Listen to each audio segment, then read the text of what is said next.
Ever feel like you're running on a hamster wheel?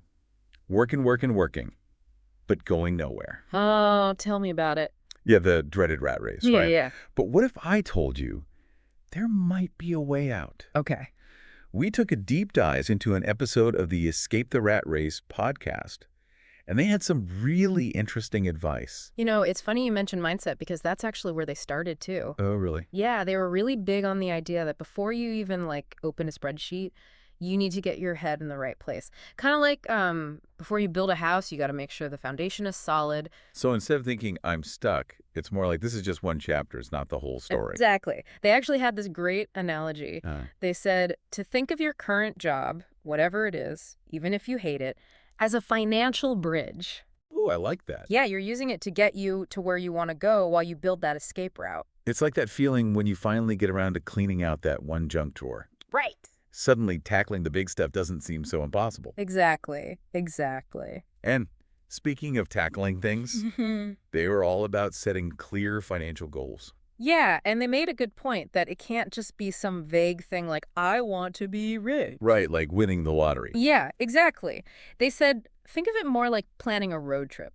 Okay. You don't just hop in the car and go, let's drive west. Yeah. You need a destination. Yeah, have a plan. Yeah, you need those pit stops. Okay. So it's like, we're driving to Yosemite and we're going to stop at the Grand Canyon on the way. I like that, yeah. Yeah, so having those really concrete goals like, I'm going to save 6 months of living expenses in an emergency fund, or I'm going to pay off this credit card with this interest rate.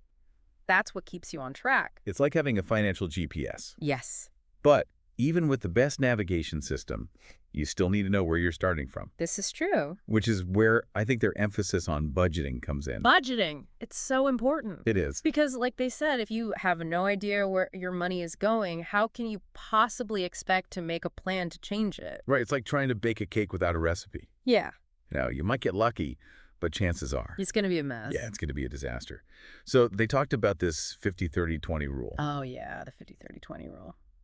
A classic. For anyone who's new to budgeting. Yes. For anyone who's new to it, it's basically dividing your income, 50% for needs. Needs. Got to have those needs. 30% for your wants. The fun stuff. And then 20% for savings and debt repayment. Important. Yeah, that's the crucial part. Yes. But what I appreciated is they weren't like, this is the only way to do it. No, absolutely not. They even said, life happens, right? Things change. And your budget should be able to roll with the punches. Be flexible. Flexible, not a straitjacket, They emphasize that the real key takeaway is being intentional. Just knowing where your money's going. Yeah, make conscious decisions. Exactly. So let's say you've got your budget, you know where your money's going, you're feeling good. Okay. But you want to really kick things into high gear, get out of the rat race quicker. Speed it up a little bit. This is where the host got really excited about the idea of side hustles. Oh, side hustles. They were passionate about side hustles, and for good reason. I mean, a side hustle isn't just about the extra cash. They said it's a fantastic way to develop new skills or to explore, a passion that maybe your 9-to-5 doesn't really use. Right, and they even talked about the difference between, say, freelancing, where you're basically just trading time for money. Right. Versus like building something once, like a digital product, an online course, and then, you can sell it over and over again. Passive income. Yes. They had so many great examples, everything from teaching online courses to selling crafts on Etsy, even something as simple as walking dogs in your neighborhood. It really got me thinking outside that traditional job box. Absolutely. And, that actually connects back to their main message for the whole episode, which was progress over perfection. Oh, I like that. You don't have to quit your job tomorrow and become a millionaire overnight. Start small, take manageable steps, and you know what? Celebrate those wins, because those little wins, They add up.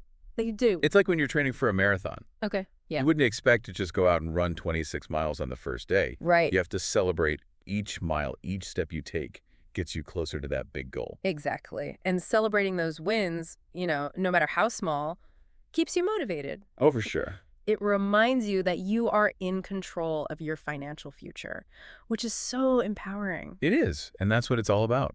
Absolutely. So, as we wrap things up here, the hosts left us with this really thought-provoking question.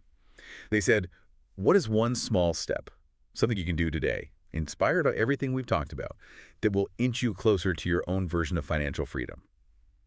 Maybe it's finally writing down a budget. Certainly. Yeah, or brainstorming some side hustle ideas. Whatever it is, just remember, even small steps can lead to big, big changes. That's so true. So where will you start?